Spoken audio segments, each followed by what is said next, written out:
Bicentenario Canal 13 presenta.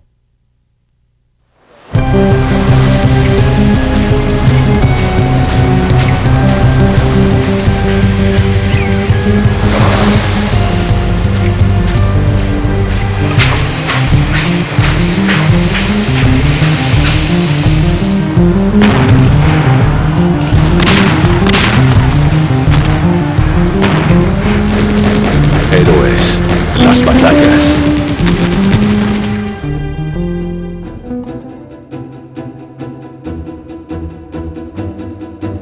La cacería del Huáscar luego del combate naval de Iquique desencadenó la batalla naval más importante de la Guerra del Pacífico.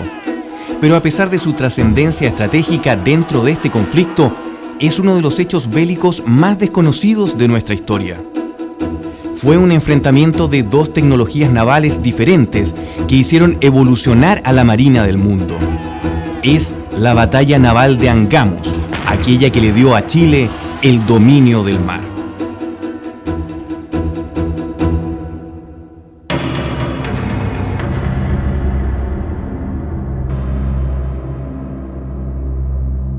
Luego de capturar Antofagasta el 5 de abril de 1879, la prioridad del gobierno chileno es controlar el mar.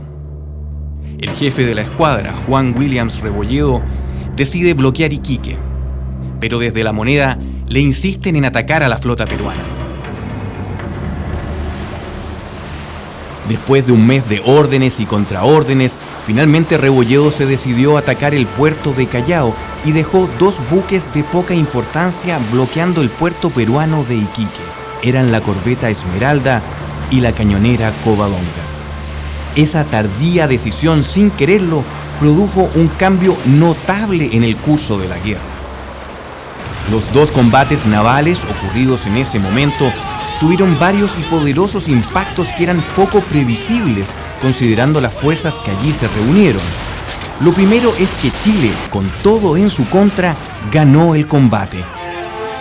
En términos estrictamente militares, la flota naval del Perú quedó gravemente herida con la destrucción de su fragata blindada Independencia. Chile, por el otro lado, solo perdió una corbeta desgastada, con máquinas malas, ya desahuciada para su uso militar, y que para esos momentos hacía las veces de una bodega flotante. Uniendo los combates de Iquique y Punta Gruesa, ese 21 de mayo Chile definitivamente ganó, y no lo hizo solo en términos militares.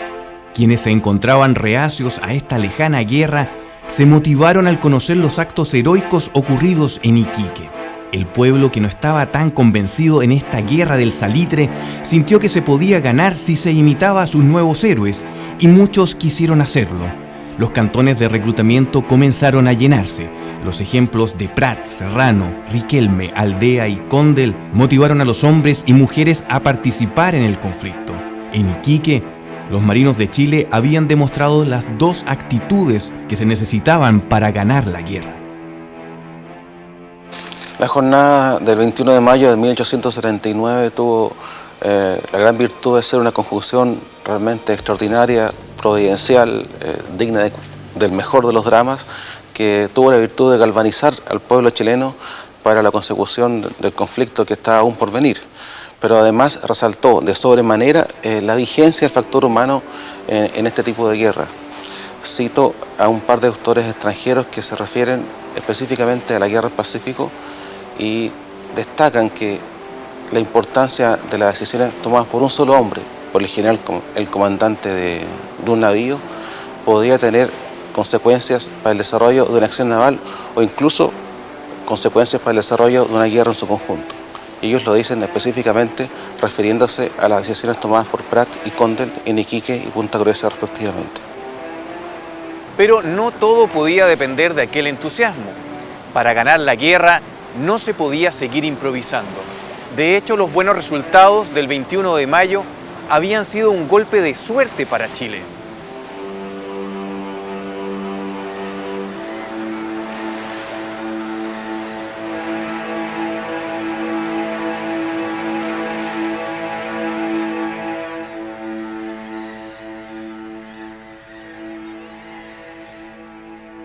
No cabe duda que después del combate de Iquique existía plena convicción en la legitimidad del conflicto y en la necesidad de llevarlo hasta una victoria final. Pero por otro lado existía fuerte divergencia respecto a cómo librar la guerra o cuáles serían las medidas más acertadas. De esa forma existía un debate político extremadamente amplio que además trascendía la prensa. Por un lado, los militares reprochaban a los políticos el inmiscuirse en materias profesionales que no eran de su incumbencia y sobre las cuales no tenían conocimiento. Por otro lado, la clase política reprochaba a los militares el carecer de auténticos liderazgos tanto en el ejército como en la armada. Mientras estas discusiones y cambios ocurrían en las oficinas ministeriales de Antofagasta, Valparaíso y Santiago, el ahora contraalmirante peruano Miguel Grau se paseaba por las costas del norte sin que nadie pudiera hacer algo al respecto. Después del 21 de mayo, el Huáscar, o mejor dicho, Grau, al mando del Huáscar, era amo y señor del Pacífico.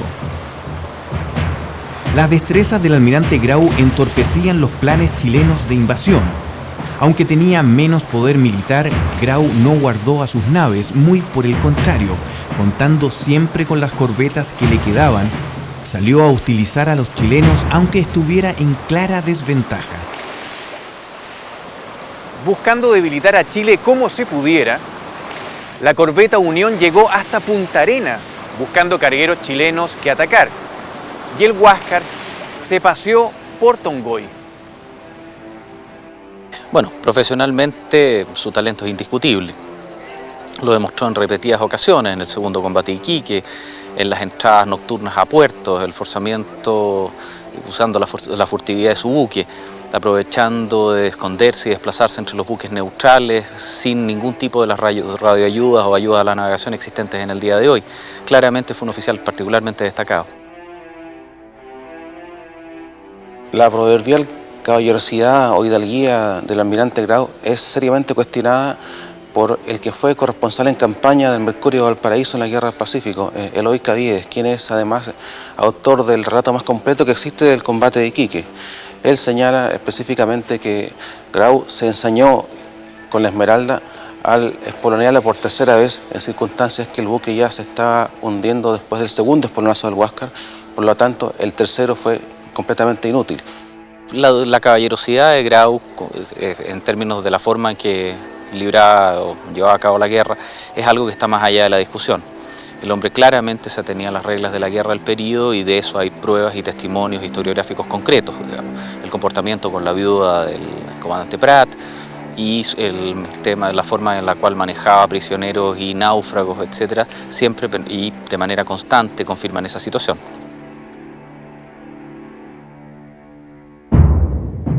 El blindado Huáscar sufrió varias modificaciones después de su encuentro con la Esmeralda.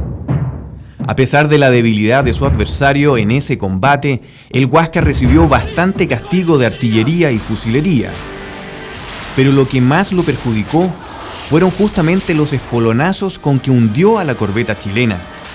La seguidilla de 3 golpes le torcieron el espolón, con lo cual el buque quedó más difícil de navegar, ya que tenía una tendencia hacia la derecha, hacia estribor. Para hacerlo más furtivo, se le sacó el palo de trinquete, ya que había demostrado que era completamente innecesario para el combate. El puente sobre la torre de mando también se retiró y el casco se pintó de gris. Gran parte del entablado de madera de la cubierta se sacó para evitar futuros astillazos por metralla y se dejó su base de metal. Y la ametralladora Gatling se trasladó desde cubierta a la cofa, la cual ya estaba blindada. Sin embargo, lo más importante es que se cambió a la tripulación. Los marinos y en especial los artilleros esta vez estaban más entrenados que en Iquique y contaban con asistencia de marinos ingleses. Los cañones del Huáscar no habían cambiado desde el enfrentamiento con la Esmeralda. Aún el manejo de cada cañón era completamente manual y se cargaban por la boca. Entre 6 y 12 marineros apretados manejaban las pesadas piezas de 300 libras. Durante años, los cañones originales del Huáscar se encontraban perdidos. fueron encontrados hace muy poco. Los cañones que bombardearon a la Esmeralda y que se defendieron en Angamos fueron ubicados recién el 2005. También la famosa torreta giratoria seguía siendo una tecnología demasiado nueva como para ser tan eficiente. Había fallado ya en Iquique y este nuevo concepto tecnológico, aunque con un potencial enorme, era complejo de operar. Girar no era tan simple como muchos pensaban, pero eso sin duda mejoró con una tripulación mejor entrenada. Pero eso no fue suficiente. El Huáscar todavía seguía siendo un buque respetable y el más poderoso de la flota peruana, pero Grau comprendió que más temprano que tarde se enfrentaría a una contienda desigual, donde esta vez él sería el más débil.